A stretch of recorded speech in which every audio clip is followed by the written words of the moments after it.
ஞானவேல் ராஜா தயாரிப்புல லிங்குசாமி இயக்கத்துல இப்ப முதல் முறையா தமிழ்ல நடிக்க போற அல்லு அர்ஜுன். இதை அவங்க அதிகாரப்பூர்வமா அறிவிச்சிருக்காங்க. இதை பத்தின தகவல்கள் தான் இப்ப நம்ம பார்க்க போறோம்.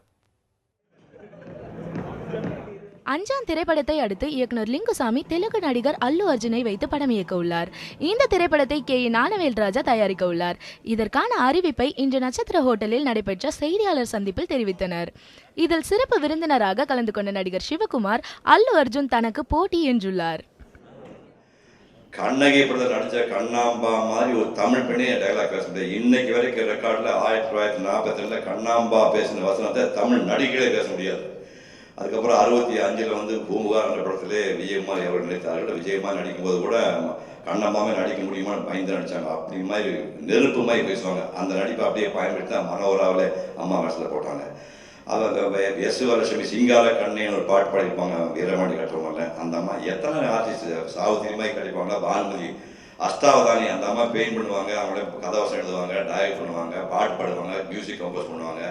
அந்த அம்மாவுக்கு தெரியாத விஷயமே கிடையாது பானுமதி. அந்த மாதிரி அற்புதமான ஆர்டிஸ்டெல்லாம் தெலுங்கு ஆர்டிஸ்ட் நம்ம கொண்டாடிட்டோம். தமிழ் சினிமாவில் பானுமதி தெலுங்கு நடிகைன்னு நாம் இப்போ நினச்சதே கிடையாது. அந்த மாதிரி எல்லாத்தையுமே தெலுங்குல கூட நம்ம சொந்தக்காரங்க அண்ணன் தம்பியா. ஏன் இப்போ பிரிஞ்சு ராமராவ் சொல்லி பிரிஞ்சு போகிறதுக்கு எல்லாமே அண்ணன் தம்பி மாதிரி தான். இந்த அல்லு அர்ஜுன் இங்கே வளர்ந்த பையன் தானே.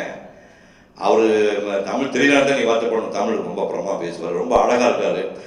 அல்லு அர்ஜுன் ஒரு 1966 வாக்கில் வந்திருந்தாங்கன்னா, ஆனால் எனக்கு இவன் போட்டியாக வந்திருப்பான். நான் முருங்க வேஷம் போட்டேன். 37 பேருக்கு டெஸ்ட் போட்டு பார்த்துக்கிட்டு எனக்கு தான் முருங்க வேஷம் போட்டேன். அநேகமாக பார்த்துருந்தாங்கன்னா இந்த பையன் எனக்கு போட்டியாக வந்திருப்பான்னு நினைக்கிறேன். பல்லு இல்லு கண்ணு மூக்கெல்லாம் ரொம்ப நல்லா இருக்குது. தப்பாக பேசினாலும் தமிழில் தான் பேச வேண்டும் என்றுள்ளார் தெலுங்கு நடிகர் அல்லு அர்ஜுன். தப்பா பேசினாலும் தமிழ்ல தான் பேசுவேன்னு முடிவு பண்ணிட்டேன். ஏதாவது தப்பு இருந்தா மன்னிச்சிருங்க. நான் நிறைய வருஷமா தமிழ்ல படம் பண்ணோம். எல்லா படம் நான் ஆல்மோஸ்ட் ஒரு 15-18 படம் பண்ணேன். எந்த படம் தமிழ்ல ஆல்மோஸ்ட் ரிலீஸ் ஆகலை. எதுக்குன்னா நான் தமிழ்ல ஒரு அழகான லான்ச்சில் வரணும், ஒரு நல்ல ப்ராஜெக்டோட வரணும். ஏன் அந்த ஃபீலிங்னா,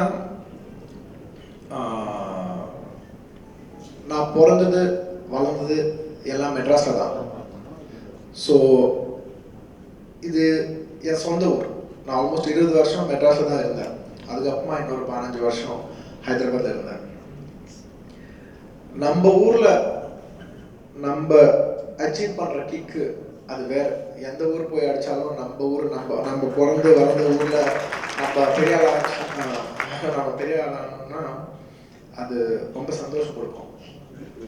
மெயின் அந்த சந்தோஷத்துக்காக பண்ணுறாங்க இந்த படம். அண்ட் நிறைய வருஷமா நான் நிறைய டைரக்டர்ல மீட் பண்ணேன், நிறைய டைரக்டர் கதை கேட்டேன். ஆனால் 2 லாங்குவேஜில் அமையிற மாதிரி ஒரு ப்ராஜெக்ட் எனக்கு கிடைக்கல. அது எனக்கு லிங்குசாமி சார் தான் சொன்னார். So link sir, thank you very much. நான் இத்தனை வருஷமா பண்ணணும் ஆல்மோஸ்ட் 10 வருஷமா வெயிட் பண்ணுறேன். ஒரு 10 வருஷமா நான் எது பார்க்குறேனோ அந்த மாதிரி ஒரு கதை கொடுத்தீங்க. So thank you very much for link sir. படத்தின் அறிவிப்பை தற்பொழுது அறிவித்த படக்குழு பின்வரும் நாளில் படத்தின் பூஜை பற்றிய செய்தியை தெரிவிப்போம் என்றனர். சூர்யாவின் S3 மற்றும் சமீபத்திய அறிவிப்பான தானா சேர்ந்த கூட்டம் திரைப்படத்தை அடுத்து ஸ்டுடியோ கிரீன் நிறுவனம் இந்த திரைப்படத்தை தயாரிக்க உள்ளது குறிப்பிடத்தக்கது. உத்ரா சினிமா செய்தி பிரிவு, நியூஸ் 7 தமிழ்.